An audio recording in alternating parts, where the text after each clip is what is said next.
నమస్కారం. బీఆర్కే భక్తి ప్రేక్షకులందరికీ స్వాగతం. నేను మానస. ఈరోజు మనతో పాటు ఉన్నారు Shri Matangi Rajashyamala charitable trust founder and chairman Brahmashri Vennampalli Nishant Sharma Avadhani గురుగారు ఉన్నారు. గురుగారిని అడిగి మనకున్న సందేహాలను నివృత్తి చేసుకుందాం. నమస్కారం గురుగారు. మహాదేవతల్లి. గురుగారు, బ్రాహ్మీ ముహూర్తం అంటూ ఉంటారు కదా, అసలు ఏ సమయాన్ని మనం బ్రాహ్మీ ముహూర్తంగా పరిగణిస్తాం గురుగారు? ఆ టైంలో మనం ఎలాంటి పనులు చేస్తే మనకు మంచి ఫలితం ఉంటుంది? అమ్మా, మన సనాతన ధర్మ ప్రకారంగా బ్రాహ్మీ ముహూర్తం అనేటువంటిది అర్ధరాత్రి 2:30 ప్రాంతంలో ప్రారంభమవుతుంది.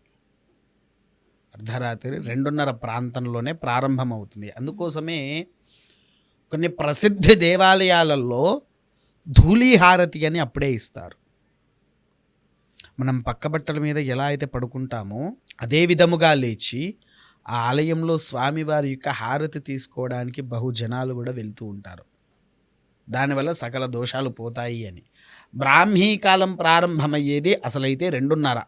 ఎందుకోసం అంటే ఆ సమయంలో గాయత్రీదేవి నిద్రల నుంచి లేచి చతుర్వేద పారాయణం అనేటువంటిది ప్రారంభం చేస్తుంది. గాయత్రీదేవి ఎప్పుడైతే కళ్ళు తెరుస్తుందో అప్పటి నుంచి మనకు బ్రాహ్మీ కాలము అనేటువంటిది మన సనాతన ధర్మంలోనే వెల్లడించి ఉంది. 4 వేదాలు పూర్తయ్యేసరికి రాత్రి 10-10:30 ప్రాంతంలో అయిపోతుంది. అప్పుడు ఆ దేవి నిద్రపోతుంది మళ్ళీ భోజన క్రతువులు ఆచరించి. విన్నారా? అయితే ఇక్కడ ఇంకో విషయం కూడా ఏంటి అని అంటే, బ్రాహ్మీ కాలం అనేటువంటిది 2:30కు ప్రారంభమైన తర్వాత ఎప్పటి నుంచి ఉంటుంది? దాని ప్రసిద్ధి గావి మనకు వచ్చేసరికి 3 నుంచి 5:30 వరకు బ్రాహ్మీ కాలమేరా తల్లి. మనకు సూర్యుడు ఉదయించేంత వరకు బ్రాహ్మీ కాలమే. సూర్యుడు ఉదయించిన తర్వాత గంటన్నర పాటుగా మనకు దుర్ముహూర్తం అనేటువంటిది వర్తిస్తుంది. ఆ దుర్ముహూర్తంలో ఎటువంటి పనులు కూడా చెయ్యకూడదు. విన్నారా? ఈ బ్రాహ్మీ కాలంలో చేసేటువంటి పూజలు అంటావా, ఉదయాన్నే లేచి కాలకృత్యాలు నెరవేర్చుకొని దంతధావన అంటే పళ్ళు కడుక్కొని స్నానకృత్యాలు ఆచరించుకున్నాక భగవంతుని దగ్గర దీపారాధన వెలిగించడం అనేటువంటిది శ్రేయస్కరమైనది. కాబట్టి ఇది ఆచరిస్తే అందరికీ కూడా బ్రాహ్మీ కాలం ఏంటి అనేటువంటిది అర్థమవుతుంది. ఆ బ్రాహ్మీ కాలంలో కళ్ళు తెరిచిన వారికి కూడా సకల భోగ భాగ్యాలు కూడా లభిస్తూ ఉంటాయి.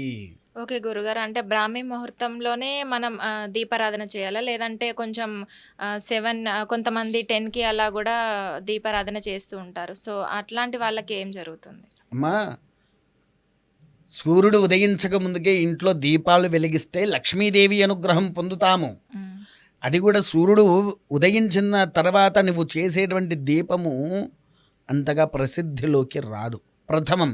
రెండవది, దీపం వెలిగించిన తర్వాత నీ ఇంట్లో సరిగ్గా ఉదయము ఉషా సంధ్య సాయంకాల సంధ్య అని 2 ఉన్నాయి. ఉషా సంధ్య అంటే ఉదయం, విన్నారా?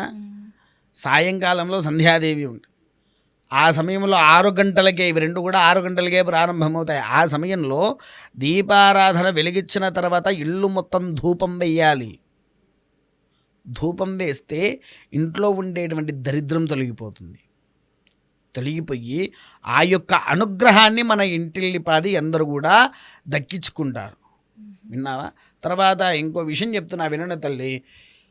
ఉదయం లేచిన తర్వాత ఎప్పుడు పడితే అప్పుడు దీపం వెలిగిస్తే దాన్ని ఏమంటారో తెలుసా? కాష్ఠ దీపము అంటారు. అంటే ఇదపూర్వంలో సుప్రభాత సేవ మనం ఎప్పుడు వేసేది? మార్నింగ్ టైంలోనే, బ్రాహ్మీ ముహూర్తంలోనే, తెల్లవారుజామున 4 గంటలకు. ప్రతి ఒక్క ఊర్లో కానివ్వండి, ఏ చోటైనా కానివ్వండి, ఎన్ని క్షేత్రాల్లో అయినా తెల్లవారుజామునే 4 గంటలకు మనకు సుప్రభాతం వినిపిస్తుంది. సుప్రభాత సమయానికి సేవ చేస్తూ ఉండాలి. మీరు నమ్ముతారా? నేను ఒక ఊరిలో, నరసంపేట దగ్గరలో ఒక ఊరిలో ఆలయ ప్రతిష్ఠ చేయడానికి నన్ను రమ్మన్నారు. సరే అని చెప్పేసేసని వెళ్ళా. వాళ్ళకు ప్రతిష్ఠ చేశా. ప్రతిష్ఠ చేసిన తర్వాత ఆ ఊరిలో నేను ఒక నియమం పెట్టా. ఏం నియమమో తెలుసా తల్లి? ఉదయాన్నే 4 గంటలకల్లా సుప్రభాతం ప్రారంభం కావాలి. సుప్రభాతం ప్రారంభం అవ్వగానే అందరూ లేవాలి. లేచేసిన తర్వాత యథావిధిగా పనులు చేసుకోవాలి అని అన్నా. చేసుకున్నాక మళ్ళీ రాత్రి కూడా ఇంకో నియమం చెప్పా. సాయంత్రం పడుకునేటప్పుడు దేవాలయంలో 8 గంటలకు శబరిమల అయ్యప్ప స్వామి వారి యొక్క హరివరాసనం ప్రారంభమవుతుంది. ఆ సమయంలో ఇంట్లో నుంచి అందరూ బయటకు వచ్చి నిలుచొని హరివరాసనం పూర్తి అయిపోయిన తర్వాత మరలా తిరిగి మీ ఇంట్లో నిద్రపోండి అని చెప్పా. ఇప్పటికీ అది ప్రతిష్ట చేసి ఒక 4 మాసాలు అవుతుంది. ఆ 4 మాసాల నుంచి ఇప్పటి వరకు ఆ ఊర్లో తూచా తప్పకుండా పాటిస్తున్నారు తల్లి. ఓకే. అంటే ఇలా దైవ కార్యక్రమాన్ని మనం ఆచరించేటప్పుడు భగవంతునికి ఎప్పుడు ఏ సమయంలో ఏది చెయ్యాలో అదే చెయ్యాలి. ఇప్పుడు నీకు ఆకలేసినప్పుడు నువ్వు భోజనం చేస్తున్నావా? ఎందుకు చేస్తున్నావు? నీకు నచ్చిన 12ంటికే తినాలి, అవునా?